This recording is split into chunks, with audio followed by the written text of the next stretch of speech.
Welcome to today's broadcast of North Idaho College Public Forum. The crew is comprised of NIC television students, and your moderator is North Idaho College political scientist Tony Stewart. Today we wish to discuss with you multicultural education, and we might even get into some issues that deal with this outside the United States on a global basis. We're very fortunate to have two guests today that are highly qualified to deal with this very, very important issue. I first of all welcome to the program Lotus Howard. She is in the field of education. She began her teaching career in the inner cities of this country, where she was initiated her lifelong passion for what we are talking about here today, multicultural education. She has since taught in public, private, and rural schools. In addition to her work in education, she is a singer, a writer, and a dancer. Lotus, it's a pleasure having you on our program. Thank you. I'm also equally happy to have on our program Gary R. Howard, who is also here to deal with the same subject.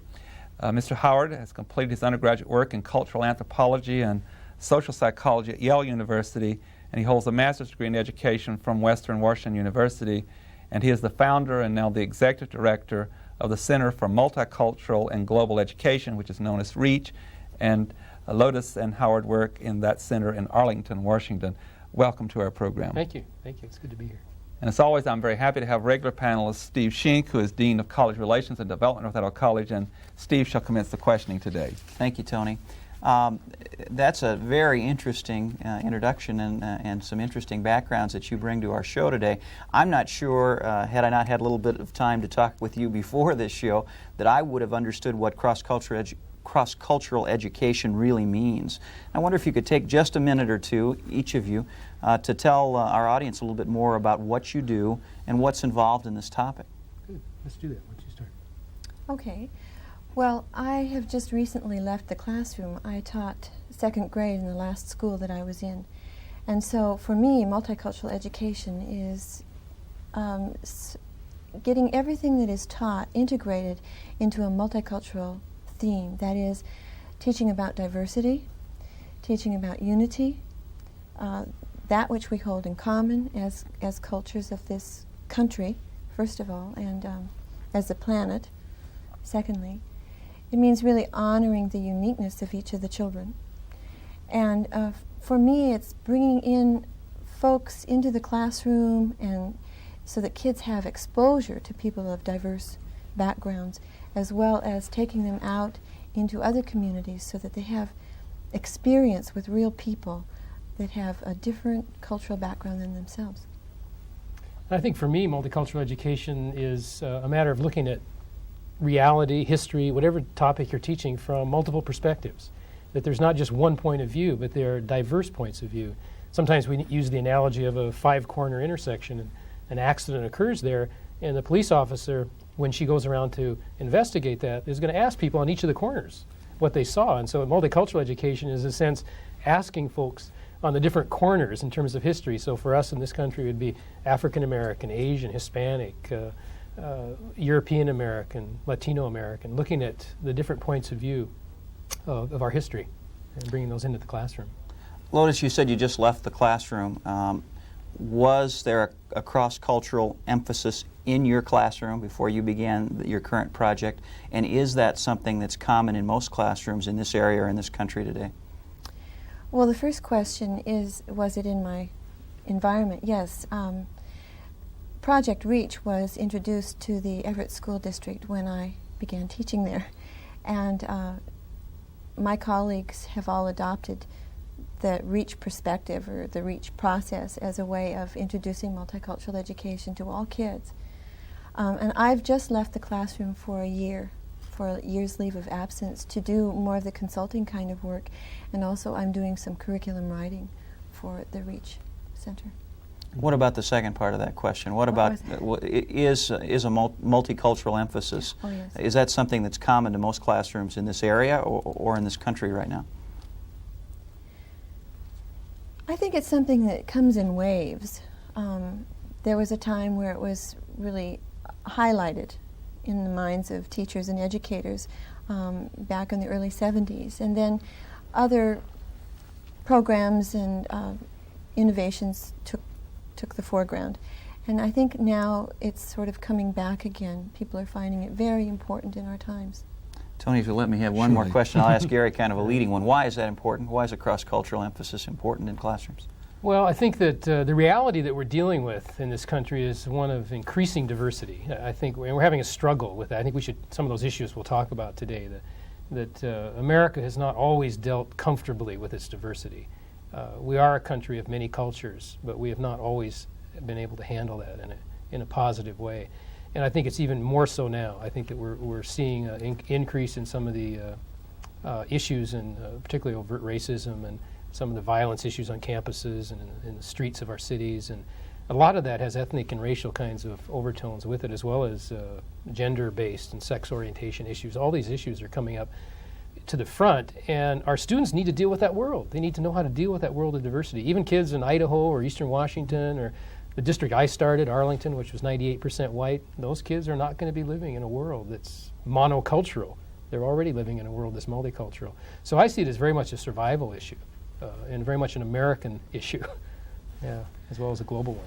It's so frustrating for me to know where to go because I have so much I want to ask, and I can't do that in 30 minutes, but I will take a certain path. Gary, I was very interested in your comment that one of the reasons why we need to have this appreciation of the multicultural society is because we have to live in it and we have to cope with it, and I would agree. But also, isn't there another reason? I guess I'm fishing for another issue. Isn't it under the principles of a democracy and under what I consider natural law, it's also the right thing to do to realize that tolerance and equality is really mandated by at least natural law, that all individuals and all races and all religions and both genders have a right to be recognized with that respect of their dignity. Right. I think it goes both ways. It's a both and. It's not an either or. Yes. I think in this country, the term the American dilemma, which is actually coined by a European sociologist, Gurner Myrdal, the American dilemma basically means the reality of our struggle with issues of racism, sexism on the one hand, and yet this tremendous set of ideals that we have on the other. And we've always struggled. I think that's one of the basic elements of the American experiment, is struggling with our diversity, in some ways being a leader in the world in terms of trying to deal positively with diversity, but yet on the other hand, not being able to live fully with that. So in terms of the struggle and the pain and the negativity that happens across differences. So it's both, I think, humanitarian and idealistic and philosophically sound rationale, but also I think increasingly we need to talk about the self-interest issue. If we don't learn to deal with diversity in a positive way, we're going to even threaten some of those other ideals that we have in terms of justice and freedom and peace and unity in our country, that we need to deal with as a survival issue as well as a good thing to do. And Lotus, I have a comment for you to react to, and that has to do with some workshops and youth camps that are taking place around the country. There is a statement that was made for a long time, is that we must tolerate our differences and our diversity. Many people are moving beyond that now and saying it's not a matter of tolerating differences, but it is actually celebrating diversity. How would you comment on that statement? Well, I would say that from my own personal history, I have moved from a place of learning about other cultures to a place of learning from other cultures. And that is, I don't just learn and teach about multicultural education because it's good for children of color. I know that it's important for them because they need to make themselves, they need to feel themselves integral, important parts, members of this society.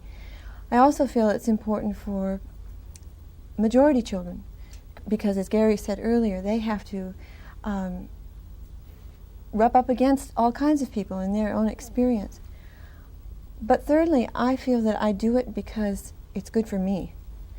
And that in my own contact and exposure to other groups of people, both within our country and outside of our country, I have grown personally. My world has been expanded. My understanding of life has been enhanced. And it gives me joy and enthusiasm for what I'm teaching. So it's also a wonderful way to integrate all the subjects together into a common focus. So I just see it as a growth experience to be a part of multicultural education. I'd like to move into another area, and then I'll return to Steve. But the other area that I'm really concerned about and interested in your expertise, that has to do with people who are motivating their lives and even in their organizations by hate and hate crimes. And that's on the rise in this country, and we have identified a number of hate groups. I'll start with you this time, Gary. What is behind this kind of behavior? What motivates individuals to be somewhat possessed, some by bigotry and prejudice? I think it's very complex. You know, it's more than we can answer in a half hour, but I'll give you some impressions that I have. And I think the research that I've read in terms of research on prejudice reduction, you know, how do we reduce prejudice? You know, what are the methods that we could use? Because as educators, that's a key issue. Yes. How do we help kids be more open about differences? States that there's a high correlation between high self-esteem and the ability to be accepting and open to other people. So I think one of the issues we're dealing with is, and we know this in our country from anything you read, that we have a lot of people who are hurting in the self-esteem area that have, because of the kind of family situation, the instability socially and how kids are being brought up, that self-esteem is not something a lot of kids are bringing to school with them and bringing to life with them. And we have a lot of adults who have not been able to move into an area feeling good about who they are. And you're much more likely then to have to find somebody, you know, it's classic. I think it's very simple, but it's classic. You need to find somebody who is lower than you, who is less than you. And I think that motivates a lot of the in-group, out-group kind of hate behavior, is that our group feeling insecure. I mean, we're not going to say that. We may not even be conscious of that, but we need somebody that we can look down on. And the other, so that I think that self-esteem issue is critical, and that's why we work so much in schools on feeling good about who you are. But the other one is the fact that the increasing diversity in itself for a lot of people is seen as a threat. We do workshops all the time where teachers bring that kind of story to us, that don't we really need to protect America from all this diversity that's coming in terms of immigration and rising populations of Hispanic, Asian, African American, American Indian cultures, and sometimes that's seen as a threat, that somehow people feel they need to protect themselves from diversity, when what multicultural education is talking about is embracing, celebrating, opening to diversity. So I think we have two factors going. One is a real self-esteem issue, and the other is kind of a conception of what is America. You know, is America a monocultural nation that has a dominant culture that should be really defining what is truth, or is it truly a multicultural nation which has many diverse perspectives, and can we embrace that? And let us one follow-up on that with you. We're finding among young people a rise in some of the hate crimes, which particularly racist skinheads. As someone who's been in the classroom, do you see that as a growing trend? It's on the rise, and as far as being overt, I think there's always been racism hidden in a society, and when it's not overt, it can't be really addressed. So, and I think with the economic situation being the way it is now, and the political thing being the way it is, and so much of life being in a turmoil when one turns on the television, it's scary. And I think because of that, people's fear comes to the fore. And when people have fears, they often need someone to project it out onto. Someone's responsible for all this trouble we're having. So I think psychologically it's a projection thing that's happening. And we were just discussing today how, you know, the old concept of when you point the finger of blame at someone, there are three fingers pointing back at you. I think we need to really, whenever we feel the need to attack someone else, we need to really look at ourselves. What is going on inside? Thank you, Steve Shink. Mm-hmm. We have been talking, and as Tony mentioned earlier, this is such a big, broad topic that there are many ways we could go. I want to get back to some more specific questions for a minute, if I may. You two are consultants. Lotus, you mentioned Project Reach earlier in our conversation, and I noticed there's a copy of a manual, a teacher guide and training manual, with you here on the desk in front of us. I wonder if you could tell us a little bit more, maybe start with you, Gary, about what you do as educational consultants. Okay. Well, part of, I think, the whole area we're talking about, this area of the need for multicultural education, some of the rise of some of the negative behavior around this issue, is causing school districts around the country to really want to become proactive, you know, not just wait for their school district to blow up or some racial incident or some other issue to come in. They want to be proactive. And some have already had struggles around this issue, and they want to help teachers and give them material that will support them in dealing with cultural differences. So our major work is working with school districts. Our major clients are school districts that bring us in as consultants to work with teachers in workshops around the issues we're talking about here. What is multicultural education? How do we deal with diversity? What are the options? What are the proactive strategies? What can we do in our classroom to help kids feel good about themselves and about people who are different, who they see as different than them? So that's a key issue that we deal with at the REACH Center, is basically responding to the need of school districts for both curriculum materials, which the manual, the REACH program is a middle school program, for instance. We're working with adding about 30,000 kids a year to this program nationally, working in about 20 states now. So this is something that started with me in one middle school, teaching a group of kids, and it's kind of a good idea that got out of hand, I guess, because we're 13 years down the road now and working in 20 states, and I've got 8 people working with me doing this around the country. So I think it's a thing whose time is now, but it's a thing whose time has always been. Multicultural, it's just, we're in kind of a revival time, I think, for the need of the awareness. The need's always there, but the awareness is growing, and we're trying to respond to that awareness. Lotus, can you give us some examples of the kinds of things that you would, as part of your consultancy, you would encourage classroom teachers to do to maximize the benefits of cultural diversity in their own classrooms? Sure. We have what we call the SEED curriculum, and it's taking the student learning objectives that all teachers, or most teachers in any grade level, are expected to teach already. Then we take the units that they typically teach and multiculturalize it to show how whatever you teach can become a multicultural experience. So this SEED curriculum is just that. It's a seed. It's meant to sprout into other areas of the curriculum. So that's what I teach elementary teachers how to do when I'm working with them as a consultant, how to use the SEED curriculum and then how to go beyond it. Just to piggyback on that, if I could, at the middle school level, one of the things we deal with is what is culture and who has culture.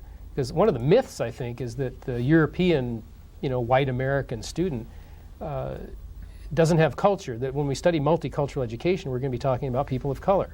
And so that's for that group. And multicultural education is for that group, and then the regular education is for dominant culture. And we're trying to explode that myth by talking about the fact that culture is something everybody has. So we do an activity at middle school, which is really exciting for kids, where every student, say at the 8th grade level, studying U.S. history, does a project, a visual display about who they are as a person. It could be their ethnicity, their Swedish American roots, or their Japanese American roots, or their Mexican American roots, or it could be a relative, great grandpa who fought in World War II, or it could be any issue about their family, personal life, their community they grew up in. And they present a project at a cultural fair, which is a public event, and it celebrates the diversity and the cultures of that community. And so we're doing that across the country now with middle school kids. It's wonderful for these 13 and 14-year-olds to actually become sort of researchers of their own past. So history becomes real for them, and they realize, hey, I have a culture. And they also realize that all those kids in their class who may look different or speak differently than they do also have a wonderful culture. So that's one strategy. And in sharing that, do they all feel better about one another? Yeah, we've done research on that. As a matter of fact, REACH has been probably researched as much as any program. We actually have some data that we've looked at schools that have REACH and schools that don't have REACH in terms of their attitudes about particularly different cultures. And we've got some pretty strong data that shows that kids going through this process become more open to folks who are different. They don't have as much negative, what we call social distance. The social distance tends to decrease in terms of attitude. And also the knowledge goes way up in terms of other cultures. So we looked at both knowledge and attitude in the research. And that's interesting. I think we need more research in this area just to see, how do we sensitively work with this issue, not trying to push people into, defining what their culture is or understanding others, but to really open it up, as you say, Tony, with the celebration, real celebration of the differences. One of the things I like to do in the classroom is to take a common universal theme, like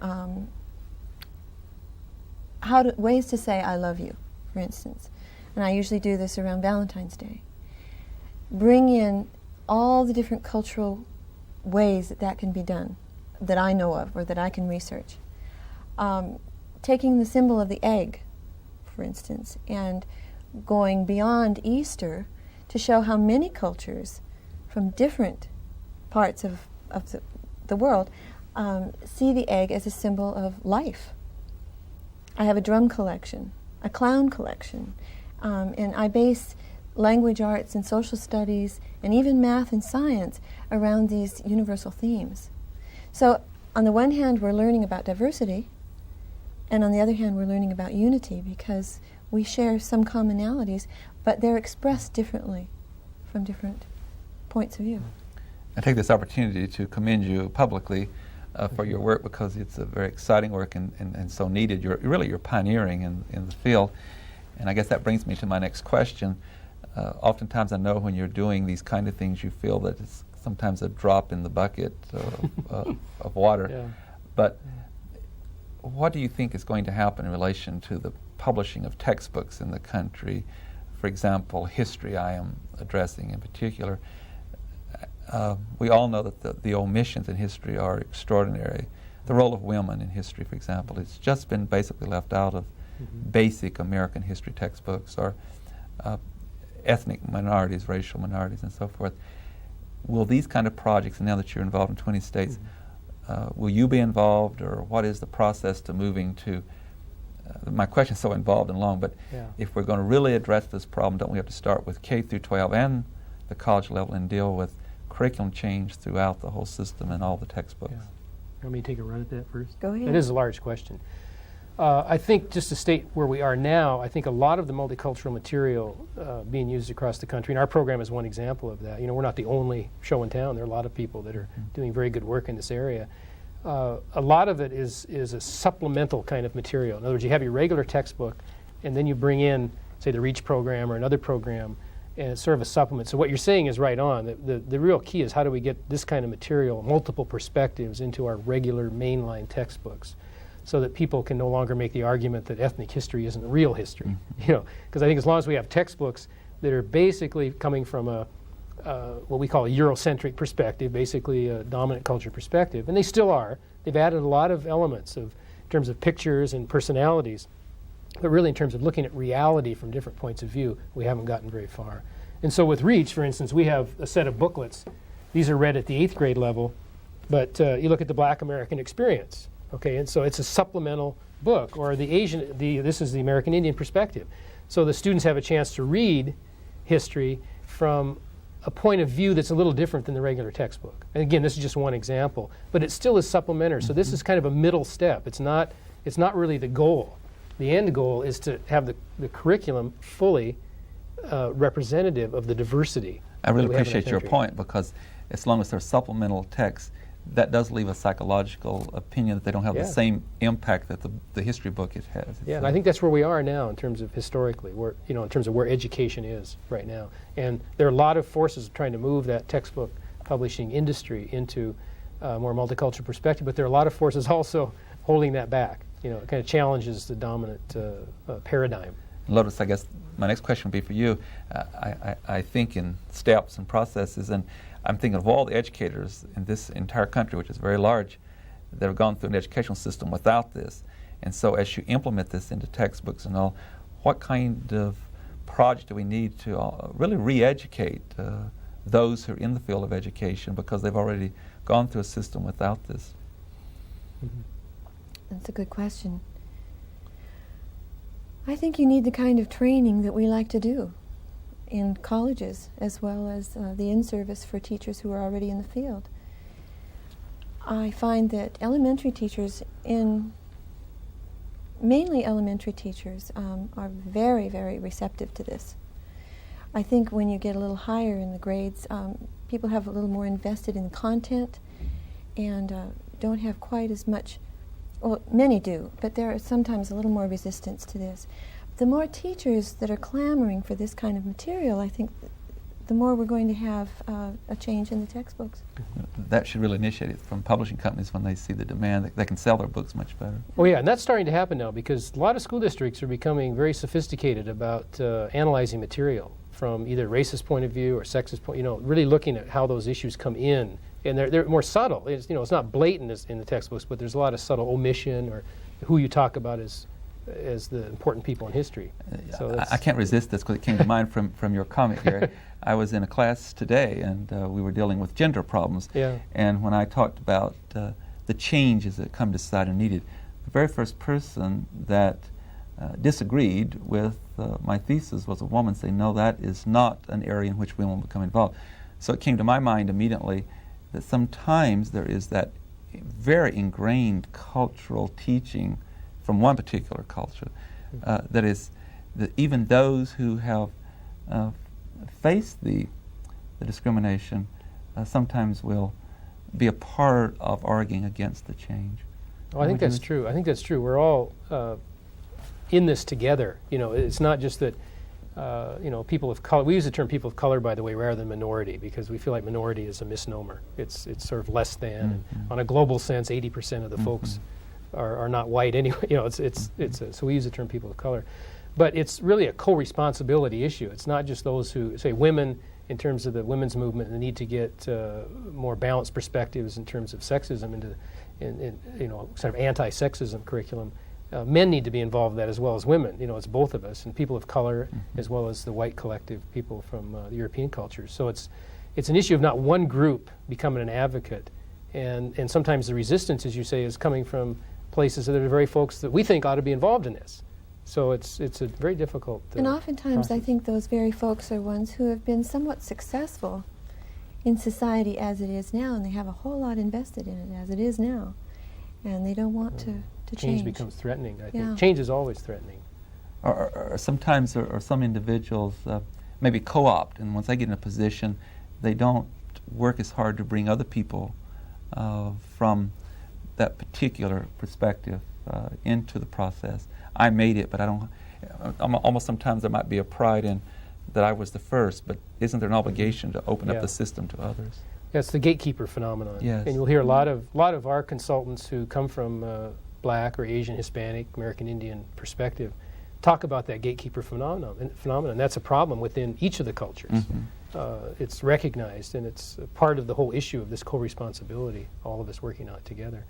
But I like your comment about re-education, because I think that's really where the key issue is, I feel, is really helping America become what America says it's about. I mean, the ideals that we're talking about here are very fundamentally American ideals. And the civil rights movement happened in America at a certain period of time, but it didn't happen for all Americans still. And so I think we're in that kind of process of re-educating and continuing to re-educate ourselves about who we are. I'm so sorry to interrupt. We're out of time. I wish we had another 30 minutes. That was a short 30 minutes. On behalf of Steve and our staff, we thank you so much for being here. It's been most informative. And ladies and gentlemen, I know you've enjoyed the program. And at this time, I want to thank Lewis Clark State College, in particular their office in North Idaho, for making these guests available to us. Lewis and Clark and the University of Idaho both are very generous to share their guests with us. I would like to invite you to be with us again next week at this same time when we will discuss an important subject. Until then, please have a good week. I am Tony Stewart.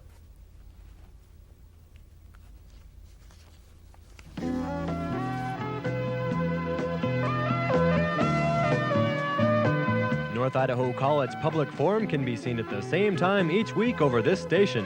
This production was videotaped earlier by an NIC student crew for viewing at this more appropriate time.